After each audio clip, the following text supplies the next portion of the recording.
Está no ar Conexão Popular, espaço aberto para discussão de temas cotidianos aqui na TV Câmara Taubaté. E aqui no estúdio conosco hoje para colaborar nos questionamentos está o jornalista e chefe da TV Câmara, Júlio Rocha, e as estudantes de jornalismo e também estagiários aqui da TV, Débora Santos e Gabriela Galvão.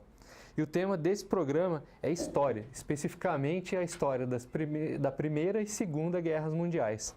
E para falar sobre esse tema aqui conosco está Marcelo Werneck, que é um engenheiro, pesquisador e entusiasta do tema. Tudo bem, Marcelo? Tudo jóia, muito obrigado pelo convite de vocês. É um prazer receber você aqui na TV. Obrigado. Conta pra gente, assim, você, engenheiro da área de exatas e tem esse gosto, esse hobby de pesquisar, né, a história. Como começou isso? Como que surgiu o seu interesse pelas guerras mundiais? Então, quando eu era criança, tinha acabado de ser alfabetizado, devia ter uns 8, 9 anos de idade, eu ia passar férias no Rio de Janeiro. Minha família é toda carioca, eu sou o único paulista da família. E meu avô tinha uma biblioteca enorme. Meu avô foi jornalista, gostava muito de ler. E ele tinha um par de livros dessa grossura, né? Na época eram gigantescos, que chamava-se A História da Segunda Guerra Mundial, escrito por um jornalista francês de uma revista famosa na França chamada Paris Match.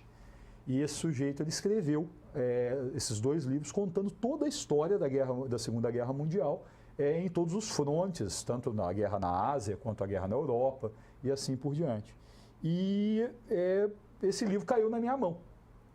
E eu li esses dois livros pelo menos umas 15 vezes.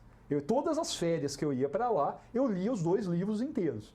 Tudo bem que não tinha só texto no livro, tinha muita foto, mas daí eu comecei a tomar gosto pelo assunto. Né? Meu avô também conhecia alguma coisa, né, sobre o assunto. Então li, reli. À medida que eu fui ficando mais velho, né, fui ter mais idade, eu fui entendendo melhor, né, o processo. Só que o livro ele contava essencialmente o quê? A guerra, né? Ou seja, quem ataca, quem defende, quem morre, quem vive e assim por diante. E depois a gente vai entender, eu fui começando a entender também o que está ao redor da guerra, o que causou a guerra, o que chegou até lá. Porque o livro começa essencialmente quando a guerra começa.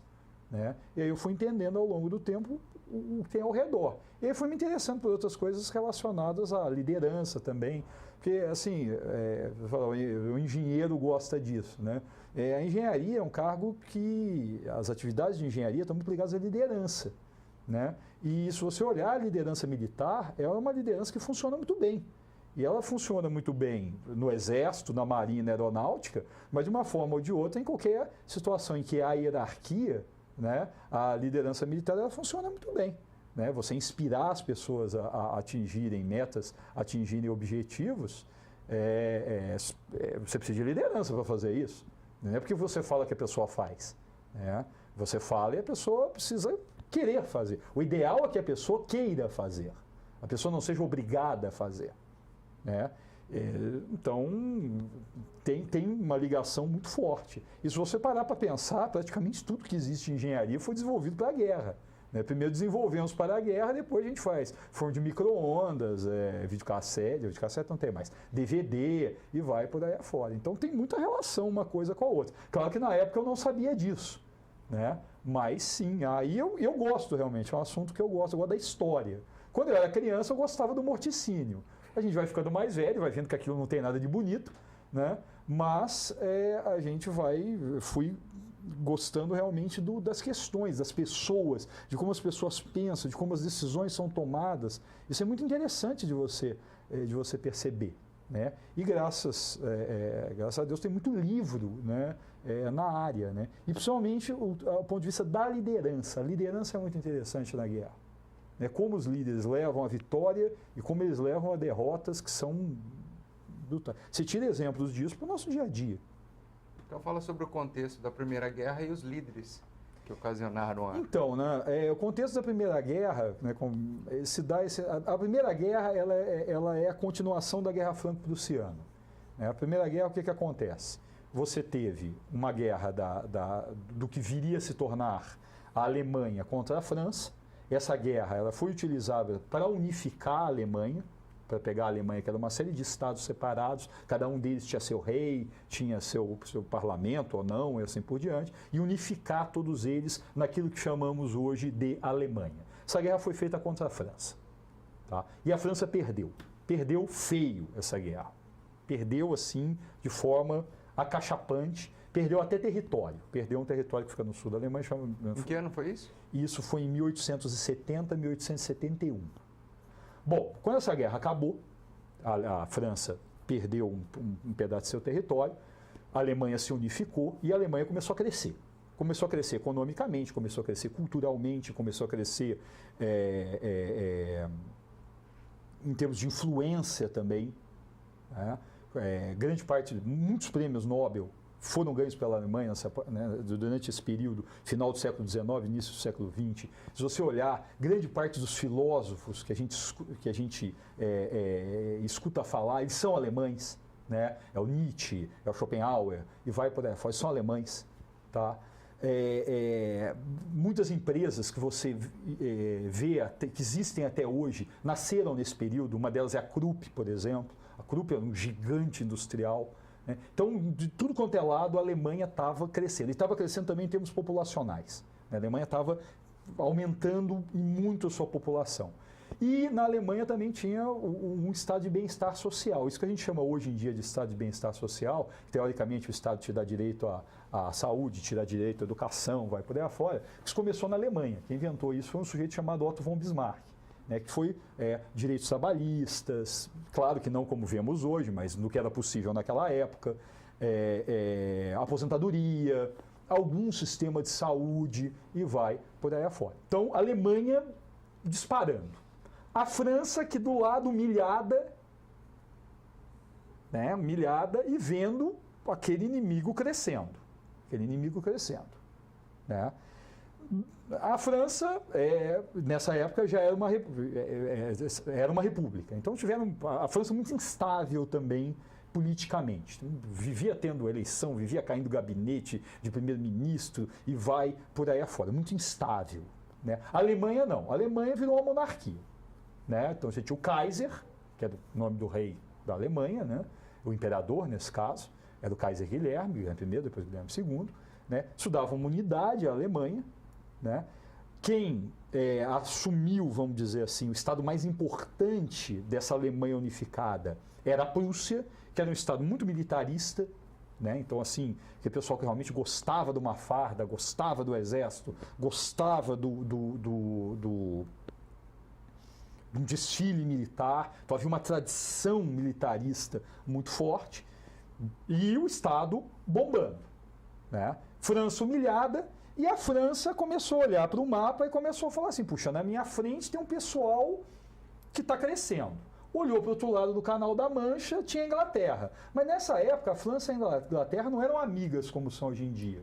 Não eram aliadas. Havia muita disputa entre eles ainda. Porque eles estavam disputando colônias e tudo mais. Então não dava para a França olhar para a Inglaterra e falar assim, esse pessoal dá para a gente contar com eles. Não dava para contar com eles. Eles olharam no mapa e falaram assim, puxa vida, quem é que pode nos ajudar? Né? Quem é que pode ser nosso aliado? A Rússia. Eles acharam a Rússia. A Rússia lá do outro lado. Né? Enorme, né? Mas muito atrasada economicamente, né? Politicamente e tudo mais. Bom, então o que a França fez? Bom, são grandes, mas são fracos. Mas é com eles que a gente pode contar. O que os franceses fizeram? Financiaram grande parte do desenvolvimento industrial russo. E fizeram empréstimos de bilhões e bilhões de francos para a Rússia, para que a Rússia pudesse desenvolver principalmente o quê? Indústria armamentista, ferrovias, era uma época em que você levava soldado de um lado para o outro, você levava de ferrovia. Então, para criar o quê? Um contrabalanço a essa Alemanha pujante. Né? Lá do outro lado, né, lá na Rússia, você tinha o czar. Né? O czar era o rei absoluto, né? Ainda com essa ideia mesmo de que estava ali porque Deus o colocou ali. Era uma monarquia absolutista mesmo, nos moldes clássicos. Né? E a Rússia começou a crescer, e realmente cresceu muito. Um dos estados europeus que mais cresceram nesse período aí, segunda metade do século XIX, início do século XX, foi a Rússia. A Rússia crescia industrialmente, assim, claro que nada perto do que a Alemanha crescia, porque a Alemanha, além de tudo, desenvolvia tecnologia, né, tecnologicamente avançada, né, que havia na época. Né. Então, você tem isso daí. Por outro lado também, à medida que a Alemanha vai se desenvolvendo, né, a Alemanha, por entrar, vamos dizer assim, atrasada na competição por colônias, né, a Alemanha ficou chateada. Porque, puxa, a Inglaterra tem do Egito à África do Sul, é tudo dela. Então, se você olhar no mapa, né, do Egito à África do Sul, você tem a África inteira. Né? Tem territórios numa série de outros lugares. A Austrália pertencia ao Reino Unido, a Nova Zelândia, vai por aí afora. Né?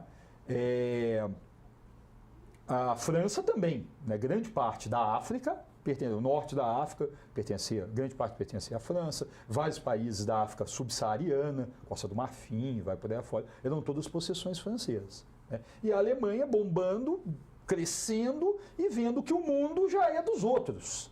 Chegamos atrasados. Não, então queremos também a nossa parte, uai. Né? Não, só vocês vão ter? E aí a Alemanha começa também, através de acordos e tudo mais, e pegando pedaços da África. Então, a República, hoje o que a gente chamou de República do Camarões era uma possessão alemã. Os alemães pegaram aquilo para eles. Né? Essa divisão que houve, né, da África, tudo virar colônias, né, foi feita mais ou menos assim. Bom, então você tem isso daí.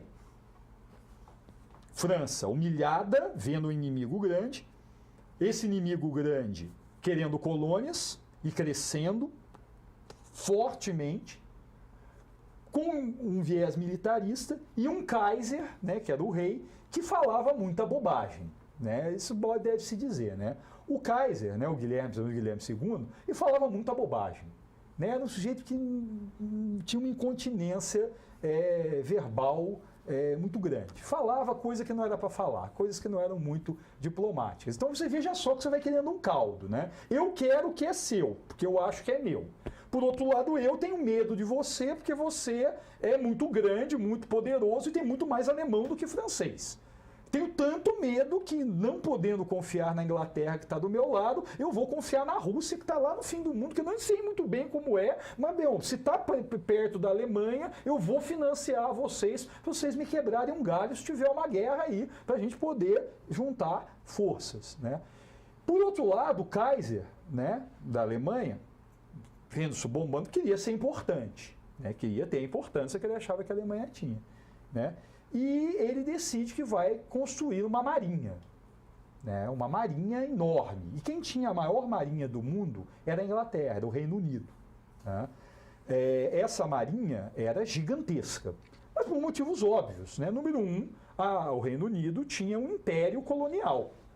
Né? Esse império colonial mandava muita matéria-prima para a Inglaterra não tinha condição de sustentar a população que vivia no Reino Unido, então tinha que vir muita coisa de fora, então, não só como alimento e tudo mais, mas também para sustentar a indústria inglesa. Então era natural que eles tivessem uma marinha muito grande. Né? O Kaiser, se sentindo inferior, decide que também vai construir uma marinha enorme. E começa a construir essa marinha.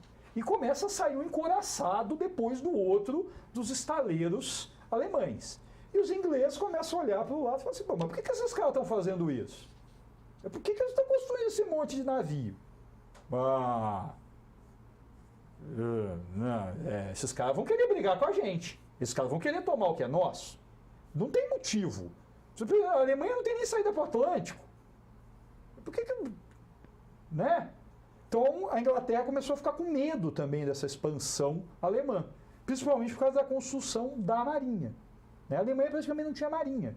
De repente, a Alemanha tinha 15, 16, 17 encouraçados. E naquela época, poder era ter navios. Poder era ter um exército enorme, tá? E poder era ter navios. O poder era medido na quantidade de navios que você tem. Tá? O maior poder era o inglês e os alemães construindo. Claro que isso não foi de graça para a Alemanha, tá? Isso significou aumento de impostos dentro da Alemanha. O pessoal pensa, vamos construir navios, mas de onde sai o dinheiro? O dinheiro tem que sair de algum lugar. E foi muito difícil para isso acontecer, porque não tem jeito, né? Estados responsáveis, o orçamento é desse tamanho. Se você vai colocar isso para construir navio, você vai ter que tirar de algum lugar. Vai tirar da saúde, vai tirar da educação, vai tirar de algum lugar. Não dá para aumentar imposto eternamente. Ela aproveitou a situação ali que estava crescendo também em níveis de população, né? Exatamente. E vamos lá, e fizeram. Então você começa a ter um conjunto de situações, né, que elas vão começando a levar para a guerra. E tem também a questão da opinião pública, tem questão e também tem uma outra coisa que naquela época, né, era muito diferente do que temos hoje em dia. Hoje em dia, os governos, né, eles controlam muito bem a sua política externa. O embaixador não pode falar qualquer coisa. Entendeu? Naquela época, isso ainda era muito tênue, os controles. Então, você tinha, por exemplo, um embaixador que ele era pró-Inglaterra e anti-Alemanha. Esse embaixador, por exemplo, lá na Rússia, ele ficava fazendo a cabeça, fazendo picuinha. A Alemanha está crescendo, cuidado com eles, vai por aí fora. Isso ao longo de anos. Isso era generalizado na Europa. Até porque a comunicação era difícil, né? A comunicação era difícil e era tudo muito secreto, muito na conversa do pé do ouvido. Entendeu? Não é que nem hoje em dia que você cobra dos governos transparência e assim por diante. Não era assim. Hoje você tem vários meios, né, para divulgação. Exatamente. Então, e você vai nessa daí criando antipatias. Então já é uma antipatia natural e essa antipatia ela vai sendo alimentada. E não havia também naquela época um sistema internacional como hoje em dia a ONU, que vai mediar, que se vai haver um conflito, vai entrar ali no meio, vamos tentar fazer com que isso não aconteça, e assim por diante. Não havia nada como isso. Não havia esse tipo de coisa. Então, o que havia nos governos. Então, se você tem um governo que é mais pacifista, esse governo ele vai falar assim, não, calma, gente, não vamos brigar por causa disso, tal, não vão quebrar o pau, não vão fazer isso. Agora, se você tem um governo que ele é menos pacifista, ele é mais antigermânico, por exemplo, esse governo ele tem a tendência a querer confrontar, a querer brigar. Isso aconteceu muito na França, né? Se você tinha governos mais pacifistas, governos mais anti-Alemanha. Né? Isso tudo vai se juntando até que chega um determinado momento que por causa de uma coisinha de nada, tudo bem, não é tão de nada assim, era importante no contexto, a guerra acontece. Foi uma grande somatória, né? Foi uma somatória, realmente. Foi uma soma de medos. A soma de todos os medos, né? Foi uma soma de medos que levou à guerra. E era uma guerra que não era para ter acontecido. A Europa era toda interligada. Né?